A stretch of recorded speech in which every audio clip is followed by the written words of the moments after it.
gens-là. Donc t'inquiète pas, Akhi Moussa, qu'Allah facilite pour ton université, ta subsistance en Algérie, et t'inquiète pas, je t'ajoute sur Insta, Inch'Allah, tout à l'heure. Kassem, salam alaikum Akhi. J'ai vu un hadith qui disait que le prophète sallallahu alayhi wa sallam avait regroupé le Dhuhr et l'As.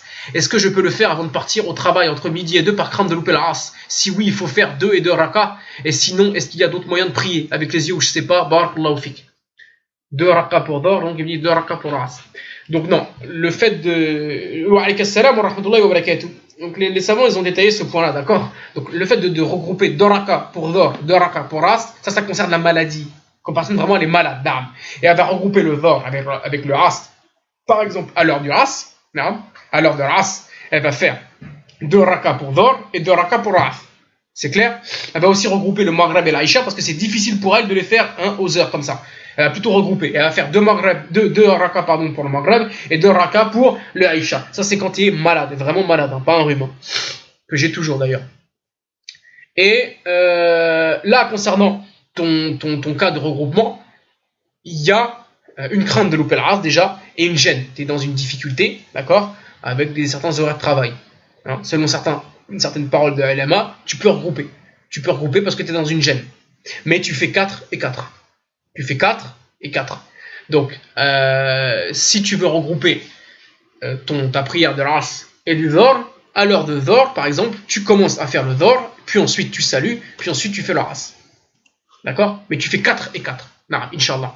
Et essaye de trouver un travail où tu n'auras pas, parce qu'il ne faut pas que ça devienne non plus une habitude à vie. C'est des choses, voilà, en théorie, voilà, c'est des choses, des cas de contrainte, des choses, voilà, j'ai pas pu, mais toute ta vie, regrouper, ce n'est pas non plus une solution. Voilà. Donc, essaye aussi à terme, qu'Allah t'accorde un meilleur travail, d'accord? Mais sinon, oui, tu peux le faire, Inch'Allah. Concernant le fait de prier avec les yeux, etc., sur son lieu de travail ou même dans les écoles, Cheikh Chalabi en avait parlé dans un de ses cours. C'était dans les 3 fondements, le cours 31 ou 32, je ne sais plus. Donc il y a des audios sur cela, d'accord?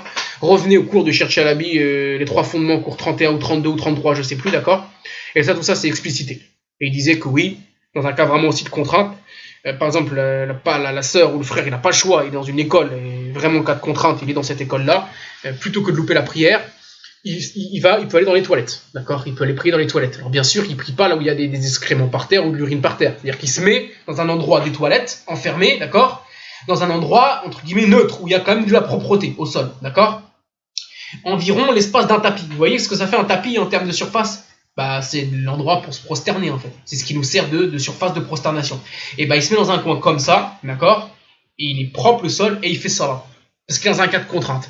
Sinon, s'il peut même pas aller s'isoler aux toilettes, il peut aussi prier en baissant la tête ou en clignant des yeux, etc. Ça aussi, ça a été rapporté. Cheikh Chalabi a détaillé cela, d'accord? Donc, naam. Mais le mieux, c'est que tu trouves un meilleur travail et le mieux, ça reste comme le regrouper en priant debout, etc. plutôt que de prier avec les yeux. En fait, il faut toujours que tu vois ce qui est le mieux pour toi en fait, ce qui se rapproche le plus de l'acte authentique, d'accord? Et moins tu as de facilité, d'accord? Moins tu as de facilité, plus tu te rapproches d'un cas de contrainte et donc de choses qui n'ont rien à voir avec la prière de base, d'accord mon frère? Qu'Allah te facilite, fais au mieux, Inch'Allah, fais au mieux, adore Allah autant que tu peux, comme on dit, adore Allah autant que tu peux, Allah il sait. Question suivante, Maxime. Assalamu alaikum wa rahmatullahi wa barakatuh.